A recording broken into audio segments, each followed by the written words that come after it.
Good morning, everybody. First of all, a very warm welcome to all of you. A very warm welcome to KTR Garu. So I know he has a busy schedule, but he is interested in this subject, so I'm happy that he's here. A warm welcome to Jayesh Ranjan Garu, to Shidana Kishore, Ms. Madhulika Chaudhary, and Ms. Kalpana Ramesh. Thank you for joining us for this panel. I think it is important to stay here that we are meeting in this, we've gathered here today at a time when the United Nations Climate Change Conference has just ended. And I feel that nothing much came out of it, except perhaps a little money for poorer countries.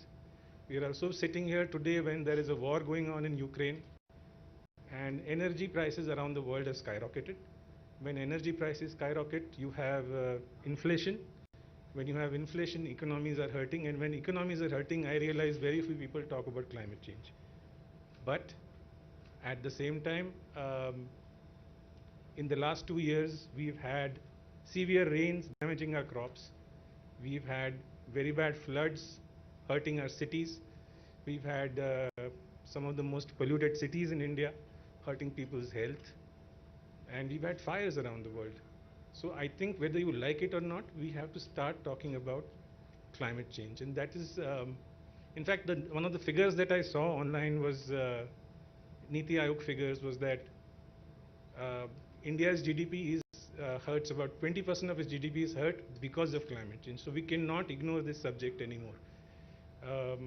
And that is why we went into, Times of India went into this whole initiative of the circular economy and creating more and more awareness about it. Instead of me now, I think many of you are experts in this field. It's very happy to have you here. And instead of me preaching to the converted, I would like KTR Garu to come and talk to us. One word about KTR Garu is that as journalists, we often talk to politicians. They tell us a lot of interesting things, but most of the interesting things are off record. With KTR Garu, many of the interesting things are on record, so it is always a pleasure to listen to him. I hope he does some plain speak here as well. Thank you. He's done your job. Thank you, Robin. Thank you for inviting me. Thank you to the entire team of Times of India for having us here on this very, very important topic. But before I begin, I'd like to start with a video that I want to play for you. This is the video where Hyderabad was recently recognized as the world's green city in Seoul. Just wanted to play that video for you and then we take it from there. Hyderabad, a city with an iconic heritage. Besides advancing in technology, Hyderabad is also transforming into the world's #1 eco-friendly city, meeting the UN Sustainable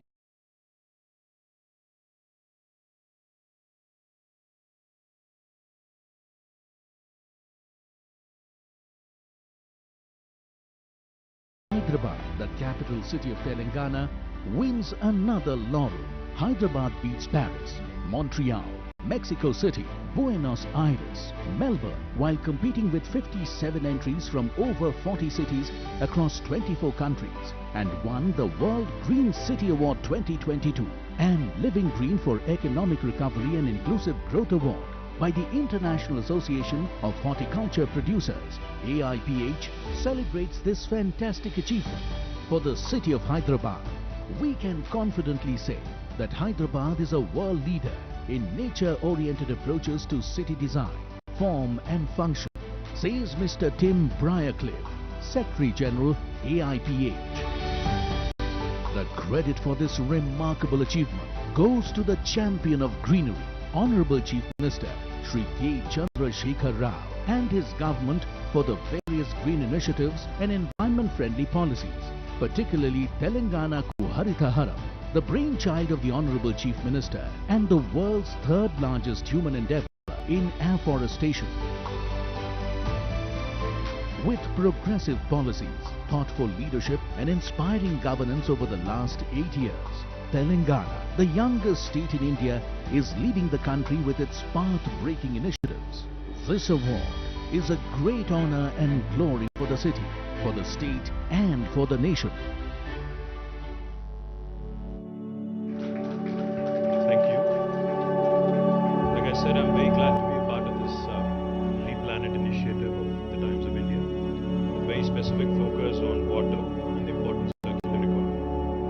this topic assumes a lot of significance, and there's a lot of topical significance with reference to urban areas. And me being the urban development minister, I also wanted to share with you a few things that we have attempted, and a few things where we have succeeded, and also areas where we are still working on in terms of ensuring that our cities, which have turned into heat islands and have become single biggest contributor to carbon emissions, have to be tackled. And this is something that I say not just as a Minister for Urban Development, but also as a very concerned citizen and as a concerned father who's worried about the future generations as well. As we all understand, as we all know, cities across the world, not just in India, have become the economic engines, propelling our growth stories across the universe, across the planet. Now, if you just look at India, or if you look at Telangana for that matter, more than 45% of Telangana's GSDP actually comes from Hyderabad and the suburban areas of Hyderabad. Same is the logic for every single nation across the world. In fact, a few years ago, I have mentioned this before, but I'll say it again. A few years ago, I had a meeting with Satya Nadella, who is the chairman of Microsoft, CEO and chairman of Microsoft. So when I was sharing with him that Telangana is a very urban state and a large chunk of our revenue actually comes from urban pockets, Satya shared something very insightful and interesting. He said, even though Microsoft actually exists in nearly 180 countries in terms of presence, 70% of Microsoft's revenue also comes from 80 cities across the world. So cities have become magnets for investment. Cities have become magnets for migration, urbanization, primarily because, people migrate to cities in search of better livelihood opportunities, better education facilities, better healthcare facilities. In general, better living standards is what they come in anticipation of. As a result, what we are witnessing today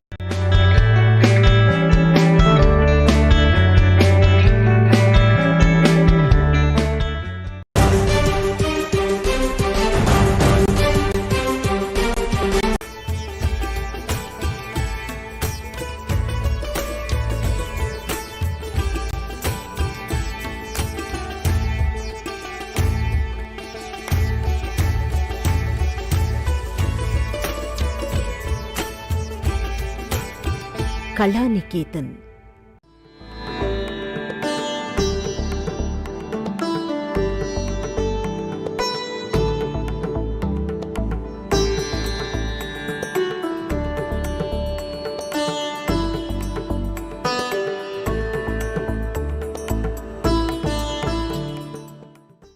మీ పెళ్లి మరియు పండుగ shopping కోసం సంప్రదించండి అవంత్రబాయ్ trends, Lakshmipuram main road, Guntur. Kanchi పట్టు చీరలు అందాల రాణి, కాంచీపురం విఆర్కే సిల్క్స్ లో అతిపెద్ద bridal collection. Kanchipuram VRK silks.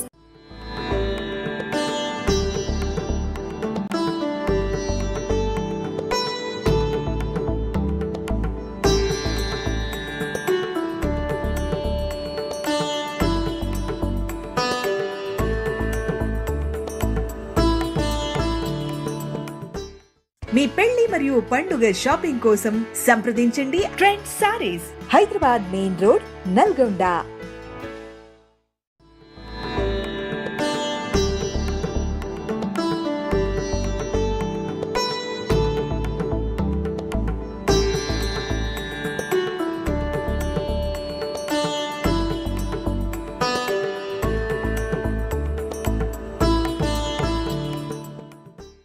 మీ పెళ్లి మరియు పండుగ షాపింగ్ కోసం సంప్రదించండి అవంత్రబాయ్ trends, SS mall product tour.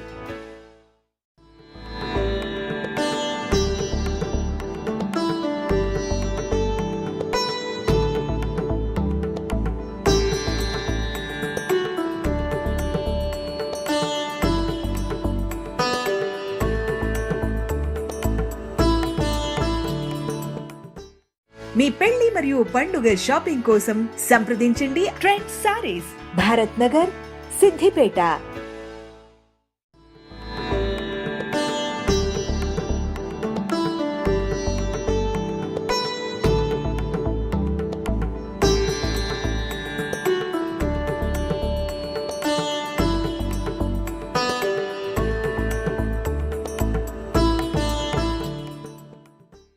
మీ పెళ్లి మరియు పండుగ షాపింగ్ కోసం సంప్రదించండి అవంత్రబాయ్ trends, air bypass road, Tirupati.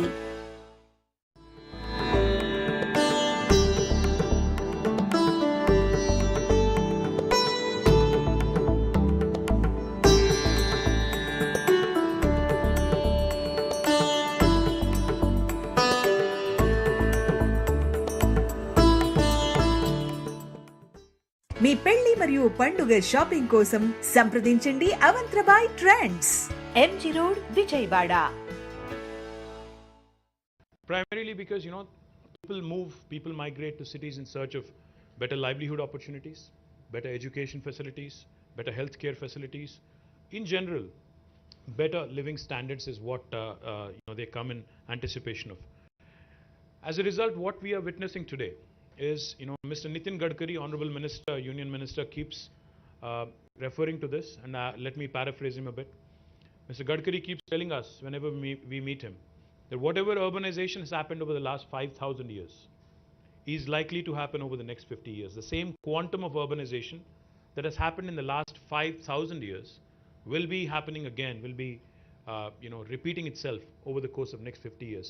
So that kind of points you to the enormity of the challenge at hand for all of us.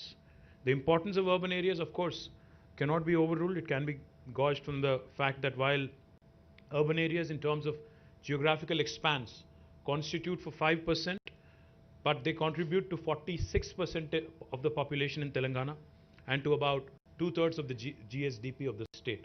To put it in numbers, let me put it this way.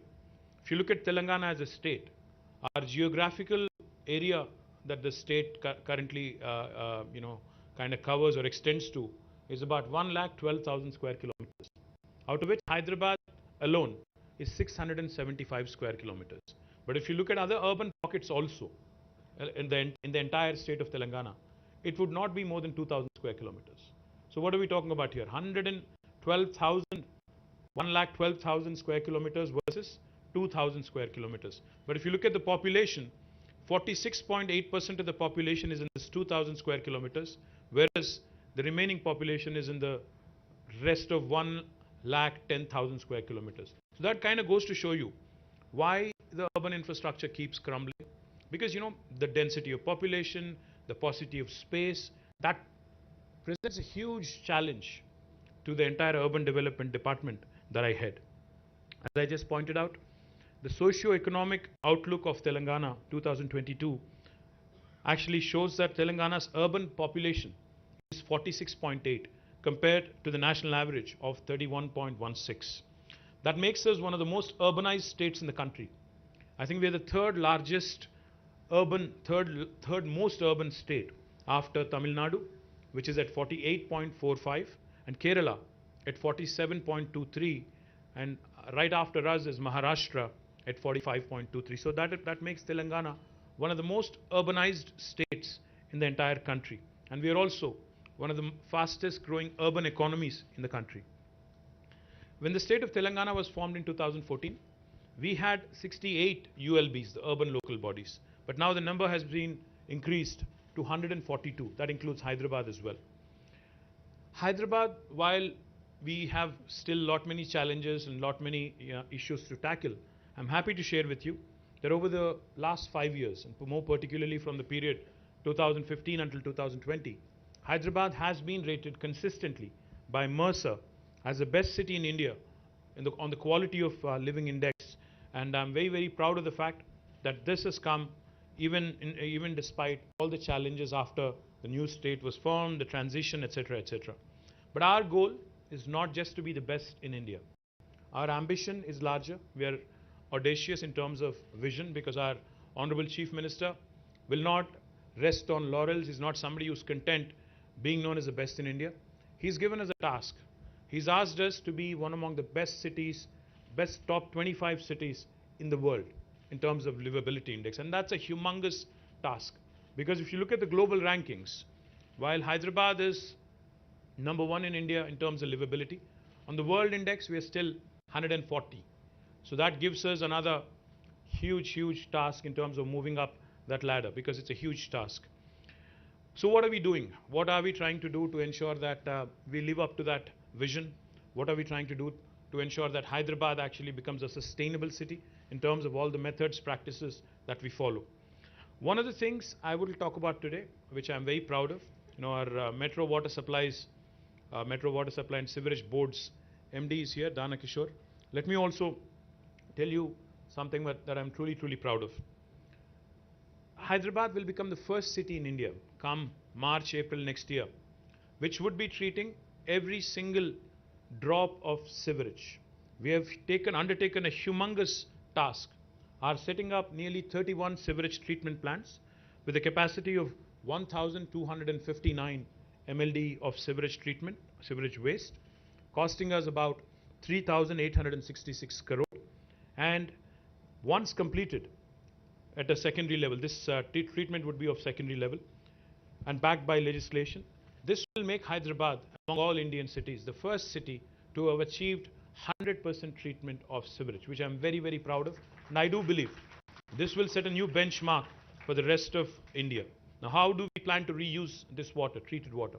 We plan to reuse in construction, because construction is happening very, very aggressively across the city and also neighboring areas. We plan to mandate utilization of treated water by all the builders and construction companies, and we also will be using it for landscaping activities and horticulture activities. We could potentially also, in fact, use this water, treated water, to cool the furnaces and thermal plants and to do a number of other things as well. The second important intervention that I would like to talk about is effective management of surplus runoff water, especially during floods in Hyderabad. A lot of people complain, a lot of people talk about how cities in India, cities across the world are not equipped, fully to handle flood-like situations. Robin talked about climate change. Climate change, global warming was a topic that we used to read about in newspapers. Look at it, glance at it for a minute, and then used to say, okay, this is not my concern. This possibly is happening elsewhere in the world, not in my backyard. That was the approach earlier. But now, we all know climate change is real. It's already knocking on your doors. It's already at your doorstep. It's affecting all of us. As a person who's involved in public life, as a policy maker, I've been witnessing some very disturbing changes across different seasons. We are now accustomed to unseasonal rains in October. And we are also accustomed to, unfortunately, late arrival of monsoons. We are also accustomed to cloudbursts. We are accustomed to 45, 46 degrees temperatures in summer. Now, these are unusual patterns. These are exceptional patterns. But looks like exception is going to become the norm. Expecting the unexpected is going to be the challenge for governments. I cannot take cover, I cannot take an excuse to my citizens stating that cloudburst and unseasonal rain, unprecedented rain has resulted in a flood-like situation, which may be the reality. But I don't think the citizens are going to accept that sort of an explanation in future anymore. So therefore, in Hyderabad, we have started on an important task, because no city in the world can of course deal with cloudbursts or torrential rains, but the least we can do is to prepare as well as we can, equip ourselves as well as we can. And so therefore, we have undertaken a very detailed study. A company called Shah Consultants based in Pune has undertaken this study. The hydrological map of Telangana, hydrological map of Hyderabad has been prepared. We have mapped surface runoff flows, micro basins of drainages, blockade points, and what needs to be done to address the issue on a permanent basis. Out of this, we have actually formulated a new idea called a Strategic Nala Development Program, SNDP. Happy to share with you that this Nala development, which has started with about 1,000 crores of initial estimates, has been going well. Of course, there's a long, long way to go, but I do believe that we have made some few decisions and few important projects have been kicked off in the right direction. The third thing I'd like to talk about is solid waste management. When this government came into office in 2014, the total waste collection, municipal solid waste collection in the city of Hyderabad was about 3,500 metric tons per day. But today, that has increased to 6,000 metric tons per day. And what we have done in the last 8 years is, we have come out with a policy on ensuring not just municipal solid waste, but all kinds of waste, construction and demolition waste, liquid waste, which is sewage, also biological waste and e-waste. All of these forms of waste are being processed diligently, are being processed scientifically to ensure Hyderabad becomes a benchmark and Hyderabad becomes a leading example of how a city can function. Now let me elaborate a bit on municipal solid waste. We have in fact commissioned a 20 megawatt plant, South India's largest municipal waste to energy plant in Jawahar Nagar Corporation, which is very close to Hyderabad. Not only have we commissioned a 20 megawatt waste to energy plant, we are also building another 28 megawatts of capacity at this plant, which will consume all the dry waste. All the wet waste will be converted into compost and it will be sold to farmers as fertilizer. The wet waste, the dry waste will be converted into power. Beyond this 48 megawatts of municipal waste to energy, we are also contemplating setting up another 20 megawatt plant. Altogether, this will take our capacities to nearly 68, I think, 72, I believe, altogether. And this will ensure that 100% of all the dry waste in Hyderabad is converted or incinerated into energy. The other thing I'm very proud of also, Telangana in its municipalities, 142 municipalities, will be completing a very unique program called as the FSTP, the Fecal Sludge Treatment Plants. Human waste that's excreted is also now being processed, is also now being handled in a scientific fashion, and we are ensuring that on a modular basis, all municipalities by the end of next fiscal will be having a fecal sludge treatment plant. We've already completed this in 68 municipalities. We're also trying to cover the remaining by the end of this fiscal. Let me also quickly talk about some heritage restoration that we're very, very proud of, in Hyderabad. Recently as yesterday, I think it was, you may have seen a clipping in Times of India as well. In fact, I thank the entire team of Times of India for running a brilliant piece on heritage conservation and what needs to be done by the state, by the people, by the citizens, etc. I'm very proud that two of very important monuments, the step wells in Kuli Qutub Shah tombs, have been recognized by UNESCO, and so has the Domakonda Fort in Kamareddy district. Both of these have been recognized by UNESCO as World Heritage Monuments, but our ambition is larger.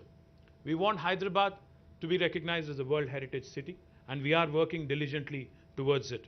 Let me talk a bit about restoration of heritage structures that we have done as have been involved in as a government. One of the things I'm very proud about is the restoration of Mozum Zahi Market, which has once again regained its lost glory. Because I remember as a kid, as a student, I used to frequent the Mozum Zahi Market. It is famous for its market, and also I don't know how many of you have had famous ice cream there. It is truly famous. You should try it if you haven't. Likewise, the clock tower at Mehboob Chowk, Sultan Bazaar, the CSI Church, Ram Gopal Pet Police Station at Monda Market, and Shah Ali Banda. All of these are being restored. We've also done Kaman restoration at Maula Ali Kaman, Char Kaman at Charminar, and Bansilal Pet Kaman at Secunderabad. I'm also happy to announce that restoration of step wells. I'm happy Kalpana Ramesh is here. She's been doing some pioneering work in restoration of step wells. Bapu Ghat, where she was also involved, her team was involved. Bansilal Pet, my compliments to you, Kalpana, and the entire team of municipal administration and others who have worked together. Gachi Bauli, Victoria Memorial School, Goshala, 6 step wells which have been restored by the Aga Khan Foundation at Kuli Qutub Shahi tombs, and 2 step wells at Narayanpet and 1 at Chautupal. The initiative, which started at a small scale with the cooperation of Rainwater NGO, is now fast becoming a public movement, and a lot of people are taking pride in the restoration that has been done. In addition, we've also taken up some restoration works at Ashur Khana, Hussaini Alam, Darbar Hall, Koti Women's College, and restoration of Kuli Qutub Shahi tombs. Our upcoming restoration works also include reconstruction of Mehboob Chowk, popularly known as the Murgi Khana or Murgi Chowk, Sardar Mahal, Julu Kaman, Lad Bazar, Mir Alam Mandi, State Central Library, Sheikpet Sarai, and Khurshid Zahi Devdi. These are some of the few. In fact, Hyderabad has about 218 heritage structures, both private and public. Our ambition, our goal, is to ensure that each of these structures is diligently restored and maintained for the benefit of our future generations. We're very confident. I can go on with a number of such initiatives, but we are very, very confident that with all these initiatives, with by way of creating a circular economy, by focusing on sustainability, by ensuring that we also conserve our heritage structures, we will qualify to be among the list of UNESCO cities for World Heritage as a World Heritage City. We've already been recognized by UNESCO in their list of cities for gastronomy. As you all know, Hyderabad's biryani is truly, truly world famous. So we have been recognized by UNESCO among the list of gastronomical cities popular for gastronomy. And again, like I mentioned, because of the work done by Aga Khan Foundation at the Stepwells in Kuli Qutub Shahi tombs, we've again been recognized by them. But our effort is to ensure that this continuous exercise, endeavor, to maintain that perfect mix of modernity and old world charm, rich heritage and culture, the Ganga Jamuna Tehzeeb that Hyderabad is known for, will prosper, will thrive, and every Hyderabadi eventually will feel proud of all the work that is being done by the government and its citizens. I'd like to play a small video before I close out so that you understand exactly what is being done. Thank you. Jai Telangana.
Much, our Honorable Minister, for sharing valuable insights and inputs with all of us here today and always inspiring us. And then again, we look forward to seeing Telangana as one among the top 25 cities in the world. I now request Mr. Robin David to kindly please present the closing remarks. Thank you very much, KTR Garu, for sharing your perspective. I think there were 3 takeaways for me from this entire exercise. One is that you want to make Hyderabad a climate resilient city. Secondly, you want Hyderabad to be one of the most livable cities in the world. And thirdly, you want it to become a World Heritage City. All 3 Times of India would be very happy to work with you on. We've already done a sustained campaign on heritage. We will also work with you on the other 2 initiatives, even if we are occasionally critical of what we say. Thank you.